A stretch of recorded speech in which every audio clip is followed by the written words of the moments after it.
ကျမနဲ့ကျမအမျိုးသားကခီးဝေးကုန်တင်ကားမောင်းသမားတွေမို့အမြဲတမ်းလမ်းပေါ်မှာပဲအချိန်ကုန်ကြပါတယ်ဒါပေမဲ့ညတိုင်းမှာသူကအရန်ပင်ပန်းနေပြီလို့အကြောင်းပြပြီးကားနောက်ခန်းထဲကိုအကြာကြီးပျောက်သွားတတ်ပါတယ်ကျမနောက်ကွယ်မှာမိန်းမတစ်ယောက်ကိုဝတ်ထားတာများလားလို့ကျမတန်တရားဝင်လာမိတယ်အဲ့ဒီနေ့မှာတော့ရဲအကူညီနဲ့ကားနောက်ခန်းတကားကိုဖွင့်ကြည့်လိုက်တဲ့အခါမြင်လိုက်ရတဲ့မြင်ကွင်းကြောင့်အားလုံးအံ့အားသင့်သွားကြတဲ့အထဲမှာတရားမဝင်ကုန်ပစ္စည်းတွေရှိမနေပဲထူးဆန်းတဲ့ပုံစံရှိတဲ့လူကြ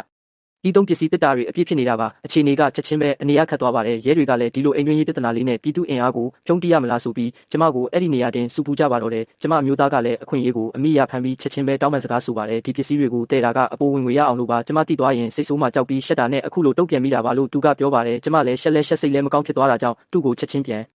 တောင်းပန်လိုက်ပါတယ်ဒီပြဿနာကဒီအတိုင်းပဲပြီးသွားပြီလို့ထင်ခဲ့တာပါဒါပေမဲ့တကယ်တော့ဒါတွေအားလုံးကသူတေချာစီစဉ်ထားတဲ့ဖုံးကွယ်မှုတစ်ခုပဲဖြစ်နေခဲ့ပါတယ်လမ်းမှာကျမကအိမ်ပြန်ပြီးတလားလောက်နားနေကြရအောင်လို့အကြံပေးတော့သူကလုံးဝလက်မခံပါဘူးအခုရတဲ့အခါကျင်းငွေကအကောင်းဆုံးလို့လက်မလွတ်နိုင်ဘူးလို့အကြောင်းပြပြီးပယ်ချပါတယ်သူ့မျက်လုံးတွေကကားနောက်ခန်းကနေလုံးဝမခွာပါဘူးအထဲမှာတစ်ခုခုကြံသေးတယ်လို့သူကပြောလိုက်သေးတယ်ပြီးမှစကားကိုချက်ချင်းပြန်ပြောင်းပြီးစီတိုင်ကြီးအပြည့်ဖြစ်နေလို့ပါလို့ပြောပြန်ပါတယ်သူ့ရဲ့ပြာရခတ်နေတဲ့ပုံစံကိုဖုံးကွယ်လို့မရတော့ပါဘူးနောက်ဆုံးမှာကျမကပဲဆိုအတင်းပြောတော့မှသူသဘောတူလိုက်ပါတယ်အိမ်ပြန်ရောက်တော့ညစ်နေပါပြီကျမကလည်းသူ့ကိုကောင်းကောင်းမွန်မွန်ပြုစုပြီးကလေးတစ်ယောက်ယူဖို့စကားဆက်လိုက်ပေမဲ့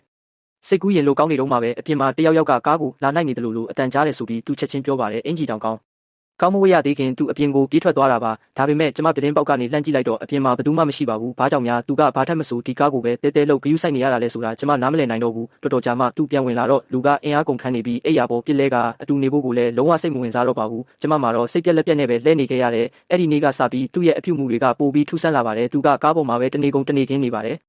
ထမင်းစားချိန်ကြရင်လေသူကထမင်းပကံအကြီးကြီးကိုခတ်ယူပြီးကားနောက်ခန်းထဲသွားစားပါတယ်ကားထဲမှာနေမှစိတ်အေးရတယ်လို့လည်းသူကပြောပါတယ်အဝေးကနေကြည့်နေတော့မှသူတည်း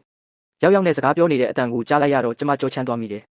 အဲ့ဒီအချိန်မှာပဲရဲတွေလာစစ်တုံးကသူ့ရဲ့ထူးဆန်းတဲ့အမူအရာတွေနဲ့သူအသေးအတန်အော်ဟစ်နေတဲ့ပုံတွေကိုရုတ်တရက်ပြန်တတိယသွားပါတယ်အဲ့ဒီခါကျမှအရာအလုံးကိုကျမသဘောပေါက်သွားတော့တယ်လူကြီးသုံးပစ္စည်းတွေဆိုတာဖုံးကွယ်ဖို့အကြောင်းပြချက်တက်ပါပဲသူကားနောက်ခန်းထဲမှာတခြားမိန်းမတစ်ယောက်ကိုဝတ်ထားတာတေချာတလောက်ရှိနေပြီးအဲ့ဒီမိန်းမကိုအိမ်ထိပါခေါ်လာခဲ့တာပါဒီအတွေ့ကကျမကိုဒေါသတွေနဲ့တုံရင်သွားစေပါတယ်ဒါကြောင့်လေသူကျမနဲ့ကလေးမယူချင်တာပေါ့အဲ့ဒီအချိန်မှာကျမလုံးဝကိုစိတ်တက်ကြ